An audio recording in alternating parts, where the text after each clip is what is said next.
1253 familje në 35 bashki të vendit do të përfitojnë një rikonstruksion të plotë të banesës së tyre si pjesë e programit për strehimin. Ministria e Ekonomisë ka publikuar emrat e përfituesve, të cilët janë miratuar me vendim të këshillave bashkiak. Bëhet fjalë për familje që trajtohen me ndihmë ekonomike, pagesë invaliditeti, familje që janë pjesë e komunitetit rom, emigrantë të kthyer apo dhe nëna kryefamiljare që kanë probleme teknike me banesën dhe kanë pamundësi ekonomike për përmirësimin e tyre. Thirrja ka konsistuar në dhjetor të vitit 2024 deri në janar ka qenë e hapur të vitit 2025 dhe që të gjitha familjet që i nënshtrojnë janë familje që kanë një banesë, por e kanë me probleme teknike ndërtimore për të cilat tashmë do të përfshihen në restaurim të tyre.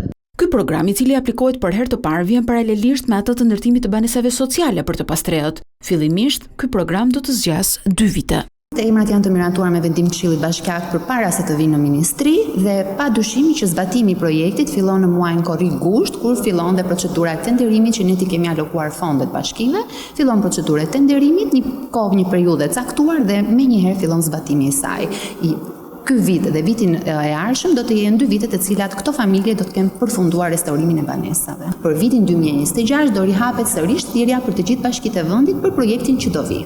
Nisma e qeverisë ka si qëllim përmirësimin e kushteve të jetesës për shtresat në nevojë. Fondet që do të akordohen për këtë nismë kapin shifrën e 1 miliard lekëve.